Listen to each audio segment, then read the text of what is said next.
¿Querés arrancar la mañana bien informado? Infosiberia, las noticias en tu celular. Manda un mensaje de WhatsApp al 11 3205 8813 y recibilo gratis todas las mañanas. Infosiberia. ¿Cómo puedo hacer para escuchar Radio Caput en el celular? Primero lo importante. Prenda el teléfono.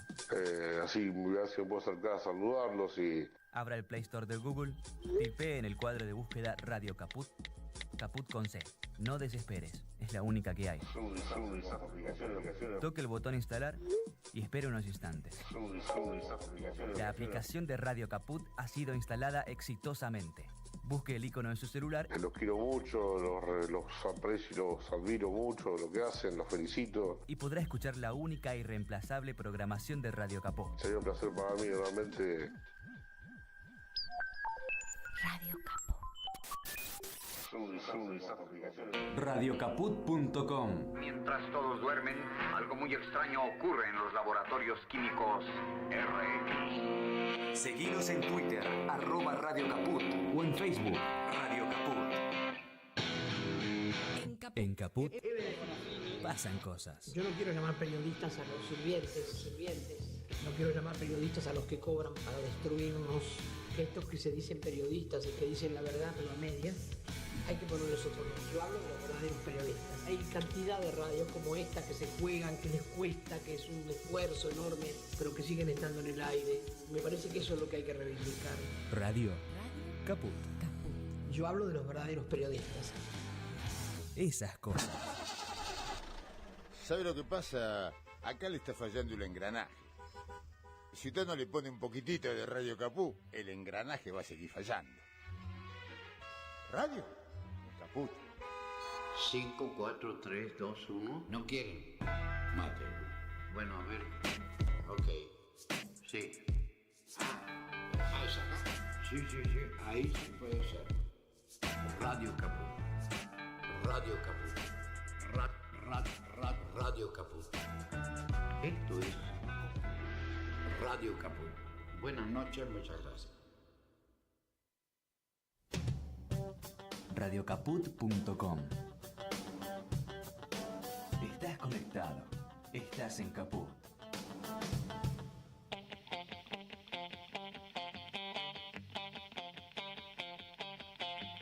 Operativo Clamor. Con Javier Vicente, el relator del pueblo. Tu amor te espera, no esperes más, porque perdiste tanto tiempo. Operativo Clamor. Los jueves a las 14 en Caput.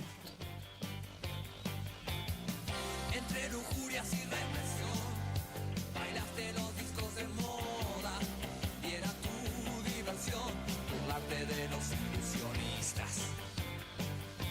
No llores por las heridas que no paran de sangrar. No llores por mi Argentina, te quiero cada día más.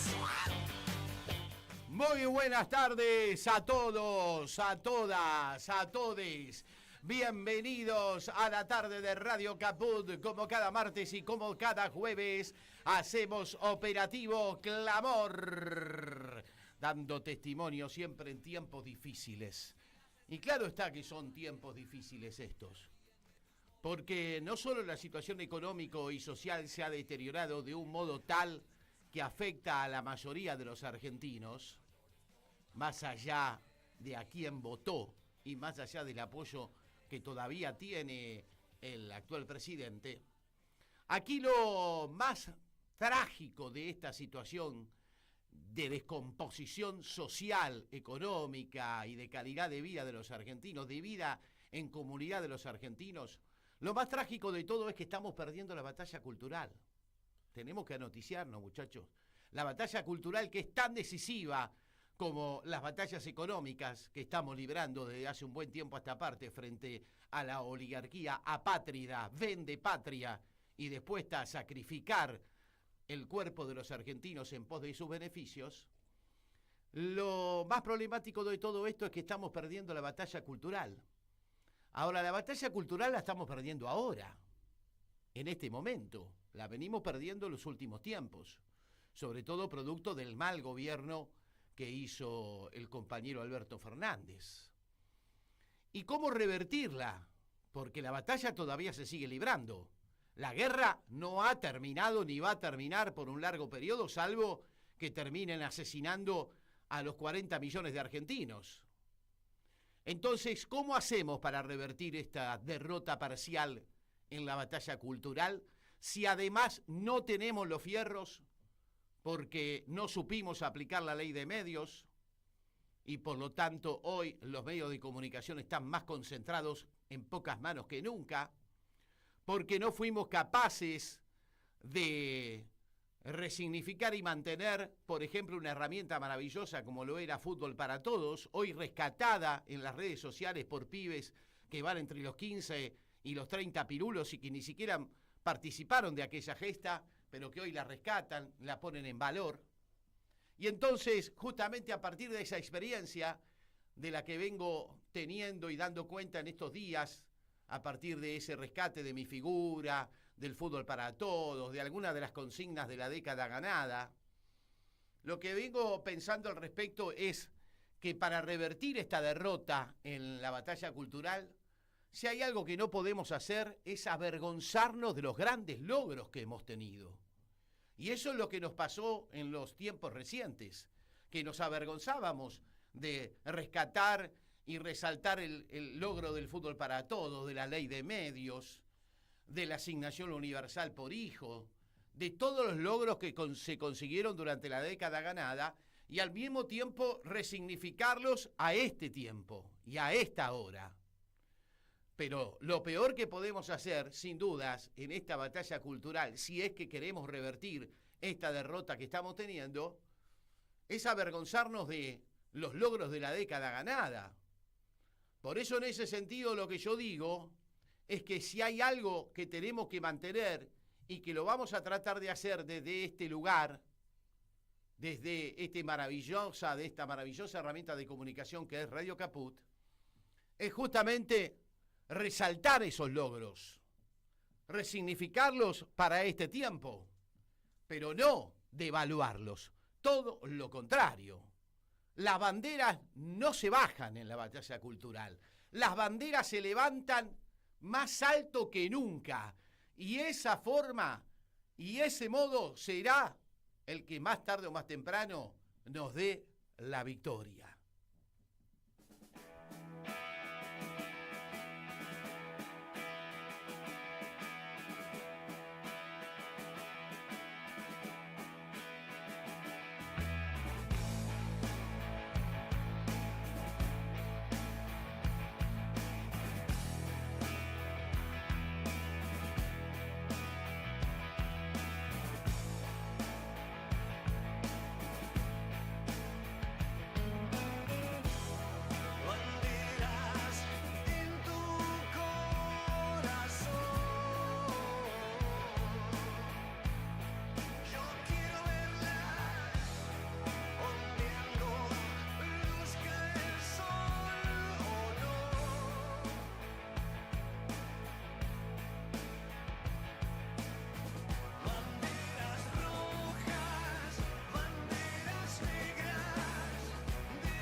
Muy bien, 14 y 16 en la ciudad de Buenos Aires. Y ya tenemos la posibilidad de dialogar con la diputada nacional Mónica Macha. Ayer participamos de un lindo encuentro en el Instituto Patria junto a otros compañeros. Estaba Leandro Rayí, Rodrigo Dascal, quien les habla un poco analizando las sociedades anónimas deportivas, todo lo que está alrededor de ellas, también por supuesto lo que habilita el DNU, el vigente DNU, que esperemos que pronto podamos acabar con él. ¿Qué tal, Mónica? ¿Cómo estás? Gracias por atendernos. Muy buenas tardes. Aquí te saludamos desde Radio Caput y Operativo Clamor, que es nuestro programa. ¿Cómo estás? Hola, ¿qué tal? Buenas tardes. ¿Cómo están? Bien, muy bien, muy bien. ¿Cómo anda ahí la actividad legislativa? Es mucha, ¿no? ¿Están trabajando mucho? Sí. Estamos con mucha actividad, sí. Ahora, con las comisiones que ya están funcionando, así que también de algún modo ajustando los temarios de cada comisión y la participación de nuestro bloque. Así que sí, con mucho trabajo. ¿Cerca o lejos de poder voltear ese DNU, Mónica? Bueno, construyendo el número que necesitamos, ¿no? Yo en esto siempre me parece importante también poder contar cómo es la cuestión acá, cómo funciona. Nosotros somos 99 y para voltear el DNU necesitamos 129 votos. Y entonces se está en la construcción de ese número, todavía no está, pero es el desafío. Claro. En una situación muy difícil, porque advertimos, por ejemplo, que hoy está en temario de agenda de los medios el hecho de que el gobierno le estaría pidiendo explicaciones a las prepagas acerca de los aumentos abusivos que han tenido. Pero fue justamente el DNU el que habilitó estos aumentos por parte de las prepagas, Mónica Macha. Sí, totalmente. De hecho, se plantea como cierto asombro por lo que está pasando con las prepagas del mismo gobierno que en el DNU desregula toda esa situación y es la que permite que las prepagas puedan aumentar sin techo y sin ningún tipo de consideración. Entonces, es medio paradojal el planteo del gobierno, y de hecho nosotros tenemos proyectos propios vinculados al tema, a la situación de emergencia que plantean las prepagas, pero responsabilizando al gobierno por llegar a esta situación claramente. Claro. No sé si es el tema que te toca, pero también sabemos que en diputados se estaba trabajando con el tema de la movilidad jubilatoria, que los jubilados no sean estafados en este periodo que han tenido entre el fin de una movilidad y el comienzo de otra, ¿no? Que ha sido establecido por decreto. Sí, tal cual. Y esa es una comisión que también está muy activa porque la situación de los jubilados es una situación muy preocupante y de hecho desde nuestro bloque se ha hecho una propuesta también para poder tener una fórmula que sea mejorar esa fórmula para que la situación de jubilados y jubiladas pueda ser otra. Claro.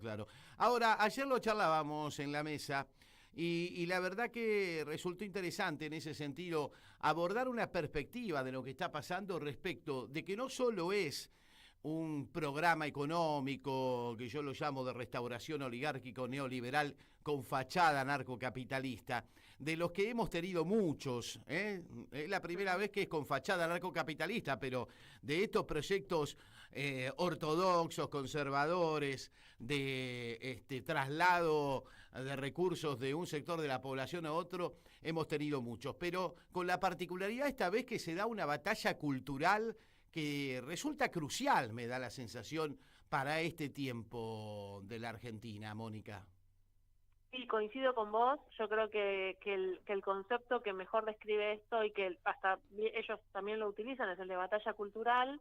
Cuando vemos la situación, ayer analizábamos el sistema federal de deportes y cómo lo están destruyendo, tanto en la lógica de los clubes de barrio y en esto de poder convertirlos en sociedades anónimas deportivas, hasta el desmantelamiento del CENAR, ¿no? Que son como los dos extremos, ¿no? Uno es el deporte barrial, comunitario, territorial, y el otro es ese deporte de alto rendimiento, de elite, pero que todo tiene un sostén del Estado, por distintas razones, distintos modos, todo tiene que ver con un sostenimiento por parte del Estado. Desmantelar esto es desmantelar un espacio que construye el lazo social, que construye entramado, que permite también un trabajo muy territorial con las familias, con los pibes, como generar proyectos de vida, otras experiencias. Y me parece que en eso esta idea de batalla cultural va contra esto. Yo hoy estaba viendo inclusive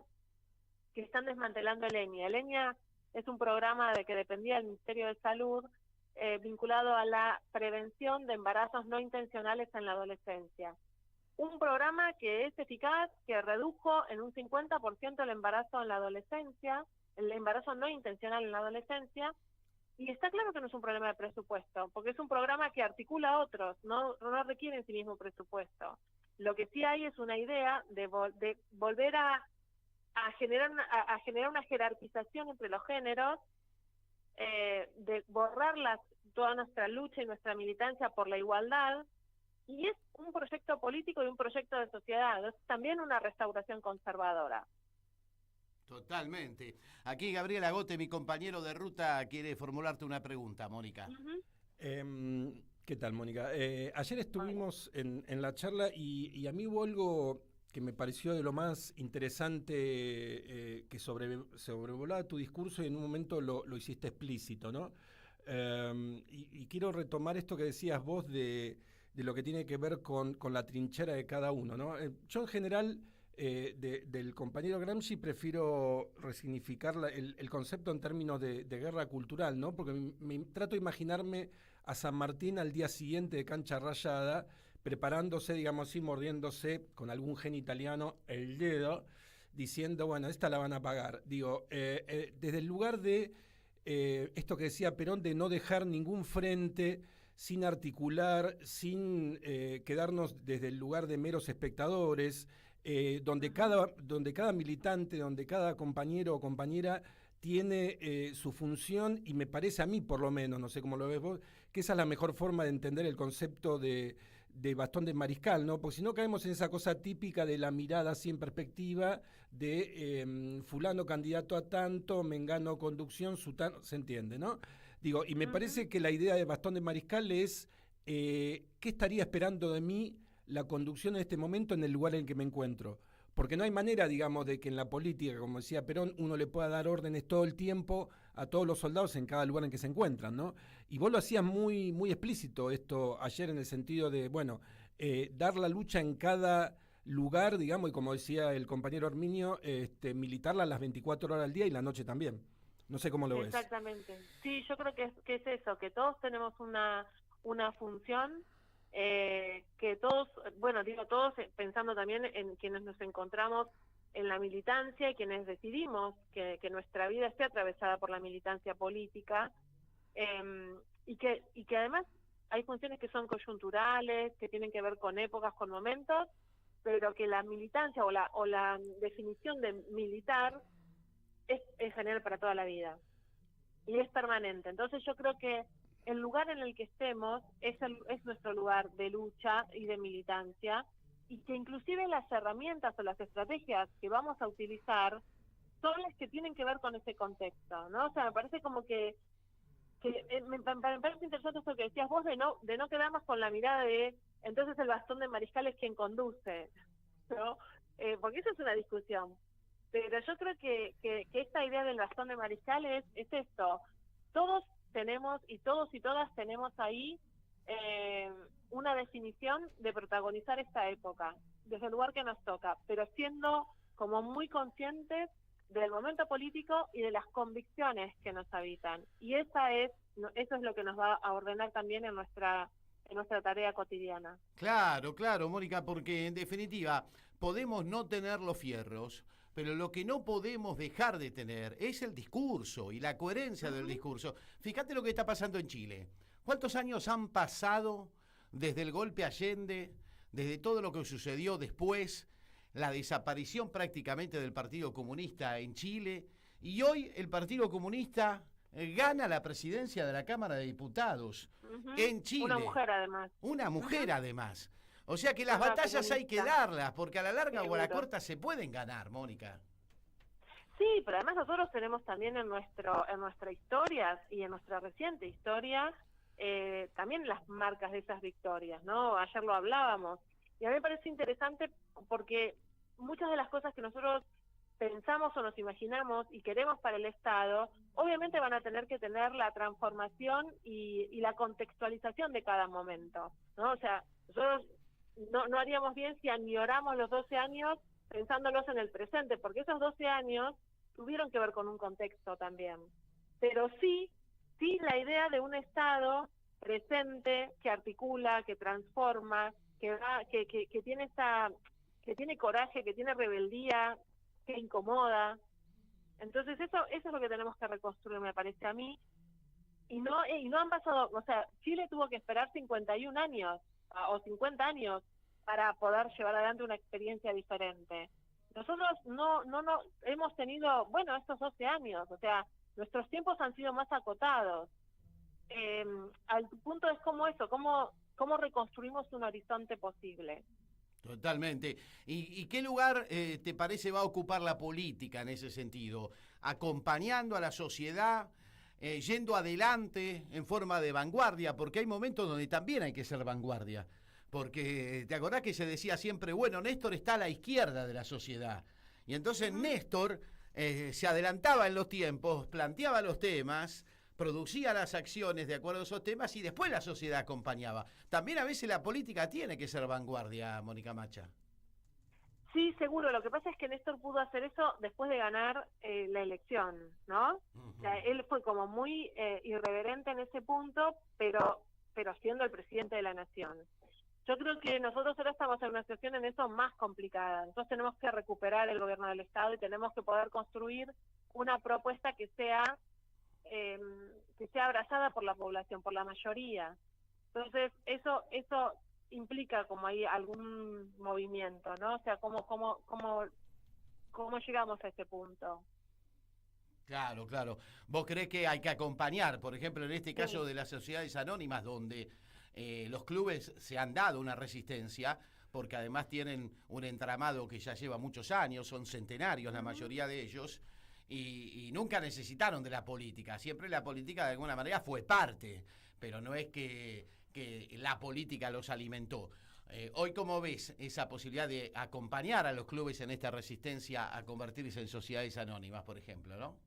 Bueno, para mí es fundamental acompañar a los clubes en esa resistencia, acompañar a cada sector. Por eso también yo ayer mencionaba el tema del 23 de abril que se hace la marcha universitaria. Yo creo que tiene que ser un punto también de articulación. Claro. O sea, que no sea la marcha de los universitarios, no. La necesidad de las universidades con financiamiento del Estado las necesita el país. Quienes cursan, quienes son docentes, quienes investigan, pero lo necesita toda la población, porque de ahí salen también los profesionales que vamos a encontrar en un hospital, que van a investigar una vacuna X que necesitemos. Y me parece que puede ser un espacio bien articulador y que pueda demostrar una potencia y una masividad en la calle, que es lo que necesitamos. Totalmente. Y me parece además que lo único que sí creo que en todas estas discusiones está la política. Y bienvenida que esté, porque a veces puede no ser una discusión de una política partidaria, desde una posición o intentando capitalizar desde un lugar partidario, pero sí creo que es una discusión política siempre, porque en definitiva es una discusión sobre el poder. Si estamos discutiendo sobre igualdad, si estamos discutiendo cómo se distribuye el poder, cómo circula, es una discusión política. Totalmente. Diputada Nacional Mónica Macha, gracias por estos minutos que nos has brindado. A ustedes, buenas tardes. No, por favor, gracias a vos. Ahí estaba la diputada nacional Mónica Macha, de, por supuesto, Unión por la Patria, la compañera de Martín Sabatella, pero además alguien que me da la sensación tiene muy claro por dónde pasa la cosa hoy, ¿no? Esperemos que haya cohesión por sobre todas las cosas en el campo nacional y popular, en el sentido de que la respuesta a esta ofensiva no puede ser como el ñandú, ¿viste? Meter la cabeza bajo la tierra. Me parece que tiene que ser de altivez, de remarcar y resaltar los grandes logros, de los momentos buenos que ha tenido el país de la mano de proyectos políticos populares. Y aunque te demonicen, aunque te estigmaticen, la pelea hay que darla igual, porque en definitiva lo peor que nos puede pasar, Gabriel, no es que no tengamos los fierros, podemos no tener los fierros. Alguna vez Perón dijo, con todos los medios a favor, me echaron, con todos los medios en contra volví. Pero no le faltaba discurso, y esto es lo importante. Nosotros tenemos que remarcar que el proyecto nacional y popular es un proyecto revolucionario, no es un proyecto reformista, tan solo reformista, tiene que ser revolucionario. Y también tiene que ser un proyecto total. Yo rescato de lo que decía Mónica Macha, esta cuestión de, voy a citar al gran filósofo contemporáneo Pancho Ibáñez. Esteche. Todo tiene que ver con todo, Javier. Esta idea de, bueno, el 23 marchan los universitarios, entonces yo no soy universitario y caemos la de Bertolt Brecht. Es decir,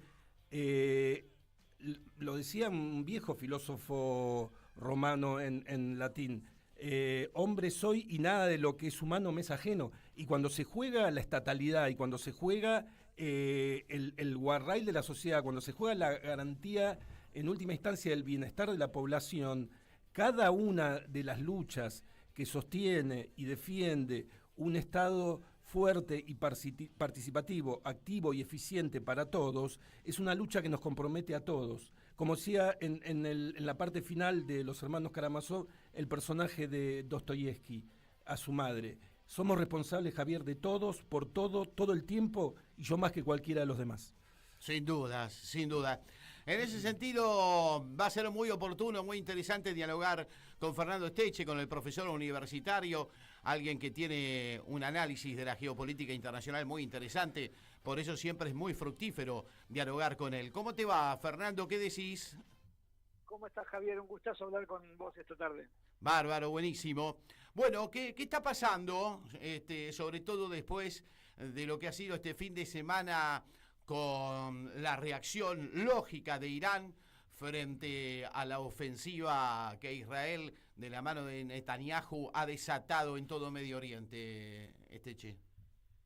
Bueno, me parece que hay dos o tres cosas que tener en cuenta. Una es la primera vez después de Yom Kippur, no allá en el 73, cuando Jordania y Egipto atacan a Israel, o después la otra vez fue Saddam Hussein, que tiró un misil, pero que inmediatamente se desataron las operaciones punitivas del atlantismo de tormenta del desierto. Esta, después de lo de Yom Kippur, es la primera vez que los israelíes sienten en su propio territorio, entre comillas, porque es territorio ocupado, un ataque de estas características. Tuvieron que salir corriendo a los búnkeres, escondiendo, hubo pánico toda la noche. Eso es un primer elemento. El otro elemento es 5 países, 4 de los más fortalecidos en términos militares, que son Estados Unidos, la Real Fuerza Aérea Británica, la Armada Francesa, la Fuerza de Defensa israelí y Jordania. 5 países fueron necesarios que intervengan con su armamento regional para repeler el ataque de un país. Esto da cuenta de que la cúpula de acero y toda el mito de la defensa irreductible de Israel no es tal. Necesitaron el auxilio de 5 países, más allá de lo que después dicen los medios y demás, y no obstante lo cual, el objetivo preestablecido por la Guardia Revolucionaria de dejar inhabilitados, fuera de operatividad, a las bases aéreas desde las cuales salían las excursiones punitivas genocidas, tanto a Gaza como a Siria como a Irak, eso fue cumplido por la Guardia Revolucionaria en una operación militar que antes fue advertida tanto en Naciones Unidas como a Estados Unidos como a Rusia. Hoy ya estamos en condiciones de sostener, porque ya son noticias públicas, que tanto Lavrov como Biden estaban al tanto de este ataque, y que fíjate que hay un analista muy informado, uno de los tipos más informados que hay en términos de análisis geopolítico, Pepe Escobar, que él habla de una reunión entre Bush, que fuera secretario de Estado de Hillary en su momento, que encabeza una fundación por la paz, pero bueno, es un operador paraestatal, ¿no?, del Estado Profundo norteamericano, y un comandante de la Guardia Revolucionaria, donde se planteaban que no se cometieran víctimas civiles, infraestructura civil, sino que se tratara de un ataque eminentemente vindicativo en términos militares. Bueno, esto es lo que sucedió, me parece. Claro. En Ahora el marco de eso, viste que la esto, narrativa, hay una situación. te decía, Hola. la narrativa periodística occidental, señala como que esto ha sido un gran fracaso de Irán, que Israel repelió la agresión, que contó con un gran apoyo internacional, aunque resulta todo lo contrario. Hasta Estados Unidos se terminó desmarcando de esto, ¿no? No, por eso me parece que hay que aprender a leer los diarios y después lo que son operaciones políticas. Mirá, hoy a la mañana salió, a nuestra mañana, ¿no? Pero que ya era la tarde-noche de ellos, en la televisión israelí salió que Arabia Saudita había cooperado con Israel y que eso evidenciaba cómo se empezaba a resquebrajar el aislamiento creciente que había tenido Israel a partir de la acción punitiva genocida sobre Gaza. Y hoy salió el propio príncipe Real, es el tipo que está gobernando Arabia Saudita, por el sistema de medios saudí y por Al-Mayadeen a desmentir semejante cosa, diciendo que ellos están en una relación de creciente acercamiento con Irán. Fíjate vos que pifia, ¿no? Entonces me parece, como bien vos señalás, el propio Biden dijo no corresponde, él lo dijo literalmente, no vamos a participar en ninguna acción ofensiva contra Irán, no estamos buscando eso. Se reunió el G7, hizo algún rezongo diplomático, no pasó de eso. Se reunió el Consejo de Seguridad en presencia de Irán, que sigue teniendo membresía, o sea, no hay ni siquiera sanciones en ese nivel, más allá de los rezongos de Guterres, secretario general de la ONU, pero tiene vista estadounidense para poder estar ahí. Me parece que hay que aprender a leer las cuestiones y que claramente esto se trató de una victoria, se trata claramente de una victoria no solo de Irán, sino del eje de la resistencia. Festejaban en torno de Al-Aqsa, de la mezquita de Al-Aqsa, ahí en Jerusalén, y en la propia Gaza, la primera noche, una noche de sosiego, porque estuvo la Fuerza Aérea israelí distraída en tratar de repeler los ataques iraníes, y después la pavada, que verdaderamente es una pavada que nos toma por tontos, de pretender que fue un fracaso cuando tenés dos aeropuertos militares, los más importantes aeropuertos militares, en uno de los cuales además hay una base de la RAF y de la OTAN, fuera de operaciones, porque además los drones y los bombarderos no tripulados en cantidad, que creo que fueron cerca de 100, 200 que tiró Irán, el objetivo que tenían precisamente fue activar todas las defensas aéreas israelíes. Estuvieron gastando la friolera de $1.400 millones en esa operación de defensa. Fíjate vos, $1.400 millones en esa reprensión, y no obstante lo cual, obviamente hubo drones que disparaban misiles en racimo, misiles balísticos en racimo y demás, que tenían que ver con ir perforando, entre comillas, la aparente cuestión inexpugnable del domo o de la cúpula de acero, que evidentemente fue, yo te diría, después del 7 de octubre, donde el mito de la inteligencia y de la inexpugnabilidad de Israel quedó por el suelo. Bueno, lo del 12 y 13 de abril me parece que es lo otro, que vuelven a demoler ese mito, en un día además donde la tarde anterior había habido una gran manifestación en Tel Aviv cuestionando al gobierno ante lo que es un fracaso evidente en términos de los objetivos políticos de la operación militar. Los objetivos políticos de la operación militar no se cumplió ninguno. No recuperaron los rehenes, no aniquilaron a Hamas, el pueblo palestino sigue indómito y redento y cada vez con más legitimidad.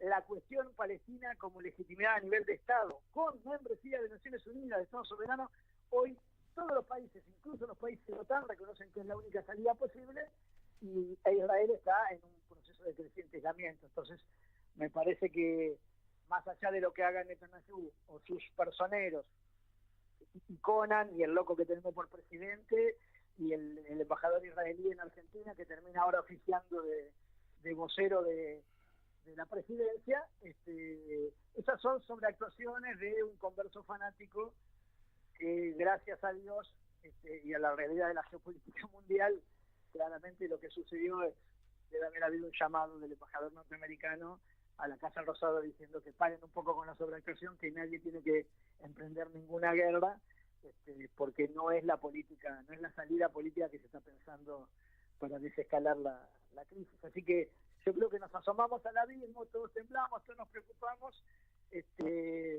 pero que claramente hubo ahí algo calculado, negociado, entre comillas, te diría yo, de una clara responsabilidad de desescalar el militarismo en la región.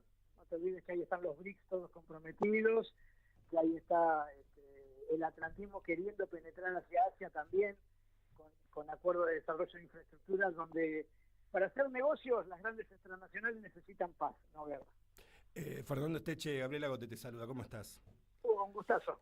Bien, vos aquí mientras te escuchaba pensaba en lo que es los distintos frentes en los cuales uno puede pensar el conflicto, y yo tengo la sensación de un buen tiempo a esta parte de que el tradicional victimismo del Holocausto para acá, el famoso síndrome del infante maltratado, que siempre al cual siempre recurre la ultraortodoxia israelí y su derecha, se están resquebrajando de una manera, como vos decías, que no se recuerda desde el principio de la ofensiva de Yom Kippur. Digo esto porque hay algo tan burdo en el frente, digamos, de la batalla comunicacional. Yo hacía la siguiente cuenta, vos fijate un pequeño detalle, ¿no? En la base aérea que está en el Negev, reconocido por Israel, cayeron 7 misiles, 7. Y según ellos, la eficacia del famoso escudo aéreo había sido el 99%. Si yo hago la regla de 3, significaría que Irán tendría que haber tirado 693 misiles para que hayan parado todos, y sin contar los que cayeron en todos los demás lugares, solamente en función de una regla de 3 partiendo al Negev. Eso por un lado. Y por otro, digo, Jordania no solamente dijo que cerraba su espacio aéreo para posibles ofensivas aéreas de Irán, sino también represalias de Israel. Parece que esa parte, digamos, el otro lado de la moneda, ¿no? Están jugando con una... yo nunca jugué a cara y seca con una moneda de un solo lado, no sé vos, digamos, cuando éramos chicos, pero me parece que hay algo del orden del consenso internacional de la causa israelí que está empezando a caerse a pedazos. No sé cómo lo ves vos esto. Digo, en el término de donde se libra la guerra en la opinión pública, ¿no? No, lo que decís me parece es casi un editorial que suscribo, es eso, sí. Es decir, en la introducción que hace la pregunta es un editorial que suscribo, porque es esto, está claramente, no comenzando, está ya muy avanzado el deterioro y el aislamiento del régimen sionista de Israel, y de que la salida es el guerrerismo y el aniquilamiento del pueblo palestino. Eso está absolutamente cuestionado, digo, en términos fríos, tratando de salirse y hacer un cálculo, si querés, matemático, como que hacen ellos. Pueden tratarse de más o menos muertos y asesinatos, miles de ellos son niños y mujeres, y todos son civiles desarmados y demás, pero me parece que hay una victoria política indiscutible del pueblo palestino desde el 7 de octubre para acá, más allá de el padecimiento, el sufrimiento, los estragos que acomete esta operación genocida. Me parece que lo que logra Irán es poner en discusión, de nuevo, primero que se ubica de nuevo en el mapa, en el sentido de que es un referente regional con el que tienen que conversar. No pueden resolver Inglaterra, Francia, Estados Unidos e Israel qué va a pasar en Medio Oriente, tienen que discutirlo con Irán. Eventualmente tienen que discutirlo con Irán y en todo caso no con Israel. Israel se ha vuelto un niño caprichoso, y me parece que Biden ha dado, no más que Biden, el Estado profundo norteamericano, señales muy claras de que no están dispuestos a auspiciar o profundizar un escalamiento de internacionalización de ese conflicto, y esto es una gran victoria para el eje de la resistencia, que son las milicias de Hezbollah, las de Qatar Hezbollah en Irak, la de los Houthis en Yemen, las de Siria. Vos pensé que Estados Unidos se está sentando a discutir con Yemen, con los Houthis, el reconocimiento de su membresía política, de que son los que oficialmente los que gobiernan en Yemen, y a ponerse de acuerdo en cómo regular el transporte en el Mar Rojo. Pero, Fernando, perdón. A lo cual los hutíes, ¿qué le respondieron? Nada menos que el Estado más pobre de Arabia, ¿qué le respondió a los Estados Unidos? No, les dijo. Hoy tienen una posición de fuerza que tienen que empezar a repensar todo. No es la guerra la salida, porque en la guerra pierden eso.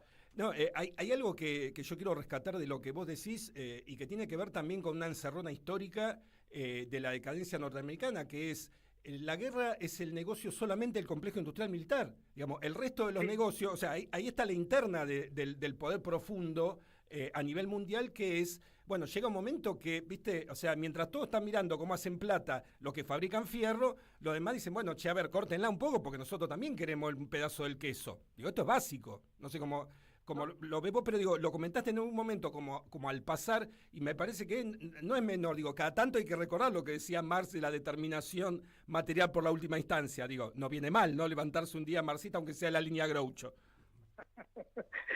No, eso es así, pero además, digo, los únicos que ganan son los fabricantes de armas, o en todo caso el complejo militar industrial, y el otro que tiene, que es el único que tiene algo que ganar, y que lo único que tiene que ganar es tiempo, es Netanyahu. Claro. Son los únicos dos que hacen el negocio de la guerra.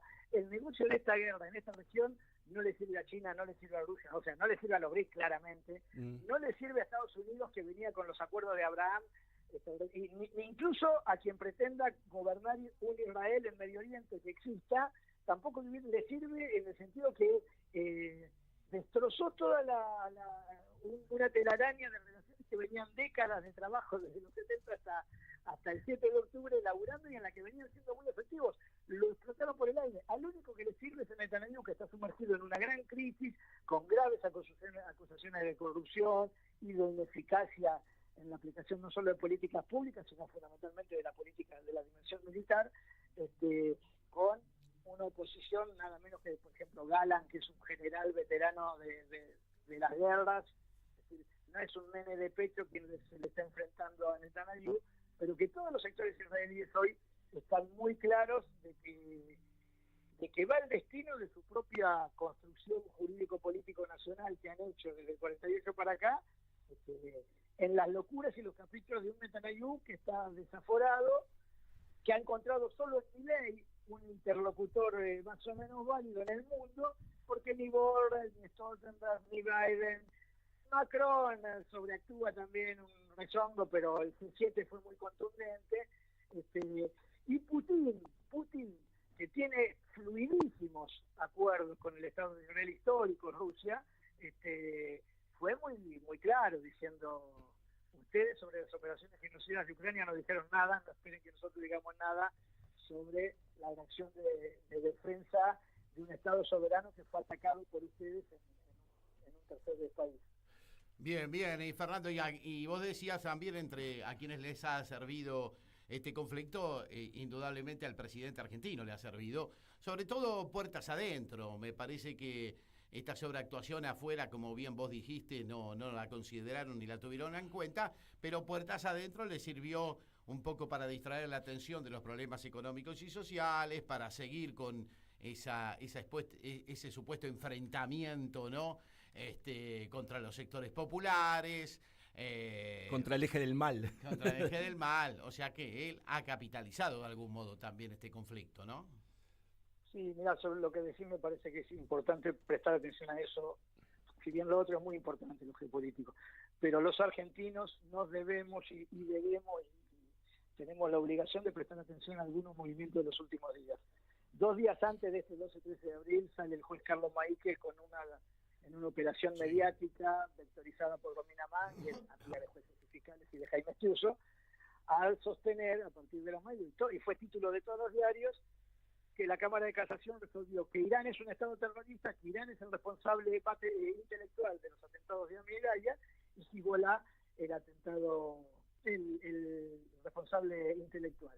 Y todos los diarios dijeron, y todos los noticieros hicieron editoriales sobre eso, los amigos y los enemigos, diciendo que además eso impactaba de lleno en una causa nacional donde tiene como primer imputada a Cristina Kirchner, a toda la Cancillería Argentina del gobierno de Néstor y Cristina, y a algunos de nosotros, ¿no? A Luis, a mí y a algunos más. Bueno, la verdad es que la resolución de casación no dice lo que los diarios dicen que dice, ni lo que Maíque dijo que dice.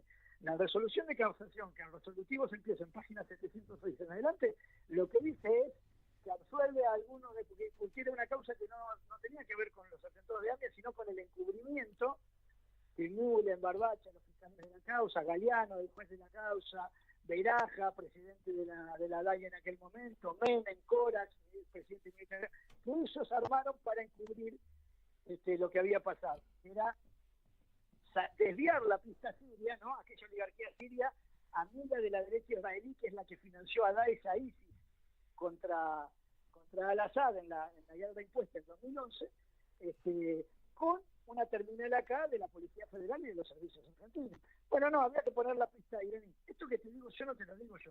En un acto de honestidad intelectual lo escribió Jorge Lanata con Goldman, el propio Levinas, amanuense financiado por Beiraja en la Comisión Independiente de Investigación, llegó a la misma conclusión.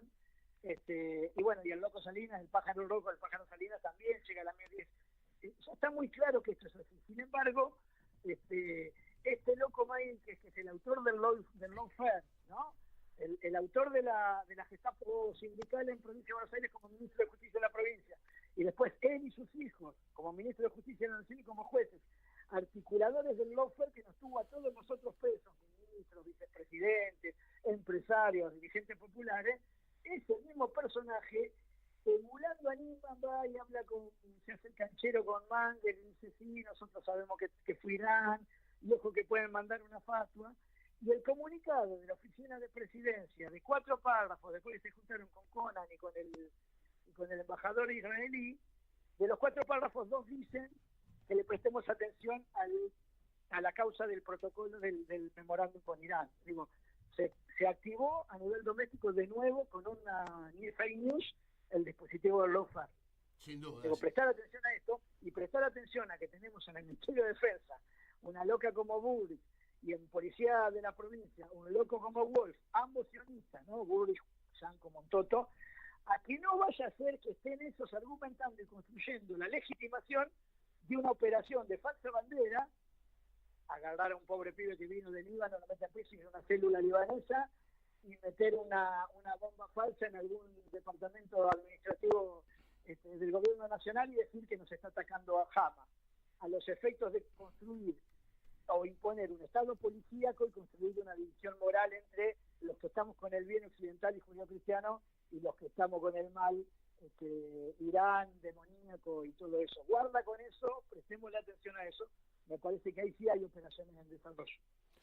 Fernando Esteche, muchísimas gracias. La seguimos en cualquier momento. Abrazo grande, disculpen por lo extenso. No, todo lo contrario, ha sido muy fructífera la charla. Hasta la próxima. Fernando Esteche, profesor universitario, gran analista de la geopolítica internacional en estos momentos. Bueno, 14:53, estamos entrando en la recta final del programa. Ha sido un fin de semana muy intenso. Arrancamos el viernes con una movida que me sorprendió, que ha sido todo este revival en las redes del fútbol para todo, de los relatos de quien les habla, participando de un encuentro de gamers donde se celebraba el fútbol para todo. Fue maravilloso, Gabriel. El sábado estuvimos en la Feria Peronista, que se va a repetir el 11 de mayo, allí en el Palacio del Victorial. Y bueno, y ayer también, por supuesto, en la charla en el Instituto Patria. Y todo esto en el contexto de una ofensiva redoblada por parte del poder oligárquico a partir de la llegada de esta restauración oligárquico neoliberal con fachada anarcocapitalista, como yo le llamo, ¿no? Vos sabés que empezamos con Gramsci en algún momento charlando con Mónica Macha, y no te olvides de esa fórmula que tenía de inversión proporcional el Tano, cuando decía que la hegemonía era una combinación entre coerción y consenso, y a menor consenso, cuanto más cae el consenso, más necesidad de coerción. Digo, un dato más sobre lo que hablábamos con Fernando Esteche. Mientras Netanyahu fuga, no sé de cuál fuma porque le pega muy mal, pero digo, fuga hacia adelante al estilo Thatcher con Malvinas. Galtieri. No, claro, pero digo, o Galtieri, pero vos pensás una cosa, Turquía, que en su momento, digamos, coqueteaba con el atlantismo, interrumpió las importaciones de Israel. El 7.5% de las exportaciones de Israel van a Turquía, Javier. ¿Entendés? Mientras aprieta el acelerador Netanyahu y la derecha militarista, digamos, le están provocando un perjuicio a su propio aparato. No es menor lo que decía Fernando de que 24 horas antes había habido una impresionante movilización, que yo vi las imágenes, en contra del gobierno de Israel. Totalmente. Digamos, ¿no? Una especie de 30 de marzo acá, un par de días antes de Malvinas. Más allá de que todos sabemos que la operación de Malvinas había sido planificada con 6 meses de anticipación, el gobierno se venía cayendo desde el 81, desde la caída del Banco de Intercambio Regional, y 500 entidades financieras más. Pero digo, hay una lógica donde no sacan el pie del acelerador, porque podían haber tirado para atrás la operación de Malvinas en su momento, cuando ven que el consenso cae. Esto es peligroso, por lo que decía Esteche, lo que puede pasar acá con una falsa bandera y con una hipótesis de tercer atentado que le sea funcional a los intereses, no tanto, digamos, de las llamadas que van a recibir por parte de la embajada, de córtenla, digamos, con el frente exterior, pero sí para adentro, digamos, como decía Fernando Esteche, de aumentar, digamos, el Estado policíaco en un momento donde las señales de la economía profunda en la Argentina empiezan a resquebrajarse de una manera donde se ve que el programa se cae a pedazos. Y donde el presidente se cierra cada vez más, porque ahora ya se pelea hasta con la nata, ¿no? Hasta con la nata. Pero se pelean entre ellos mismos, digamos, dentro de su propio espacio político. Por o sea, eso las te internas digo. están a la orden del día. Bueno, nos estamos yendo y ya que se ha generado toda esta movida en las redes, rescatando al fútbol para todos, rescatando los relatos de quien les habla, nos vamos a ir con algún relato de gol de aquel tiempo. Vamos a hacerlo prácticamente en cada uno de nuestros programas. Hoy estoy luciendo el piluso de Cristina, que pude comprar en la Feria Peronista el sábado. Belleza. La feria hermosa que se va a repetir el próximo 11 de mayo. Recuerden que ustedes tienen el QR en pantalla, que lo pueden escanear y allí hacer su aporte al programa a través de un cafecito de 1.500, de 3.000 pesos. Estamos sorteando el tote de La Patria No Se Vende. Hoy no lo traje, pero está en sorteo para quienes también hagan su colaboración allí a través del QR. Y como les decía, nos vamos con un golcito de aquel tiempo, porque si hay algo que no podemos hacer, Agote, en estos tiempos de batalla cultural que estamos perdiendo, pero que podemos revertir, que podemos ganar, si mantenemos las banderas en alto, si rescatamos lo mejor de los 12 años de Néstor y de Cristina, si decimos que la ley de servicios de comunicación audiovisual fue una maravilla, y no nos arrepentimos o nos hacemos lo distraídos porque no vaya a ser que se enoje Héctor o se enoje Galperín. No. Nosotros decimos, si volvemos, tenemos que volver con fútbol para todo, con la ley de medios y con toda la artillería, querido Gabriel. Y una cosa más, Javier, la patria, como decía Jaureche, se defiende siempre con alegría. Así es. Nos vamos, el gol para la salida. Gracias, Martíncho. La seguimos el jueves. Hasta el jueves. De Pedro Troglio, y sí, ya los hinchas mensanas lo extrañan, y parafraseando al gordo Troilo nocturno en mi barrio le dicen: gordo, quédate aquí, seguí dándonos alegrías al minuto 38. Busi por el segundo de Gimnasia sobre Tigre. El córner, Troglio. Por del equipo de Pedro Troglio. En Caput a Diego Maradona pasan cosas. Todo el apoyo sincero de un peronista, de un hombre que quiere que la gente coma, que la gente sea feliz. Por eso le mando un beso grande a Eber Bonafini y a vos, Calamaro, te quiero mucho. Muchas gracias por compartir el Santuario de las Madres. Son unos encuentros muy sentimentales los nuestros. La verdad que nos queremos mucho. Radio Caput. Diego es Diego. Y bueno, son esas personas que son indispensables, ¿viste? Esas cosas.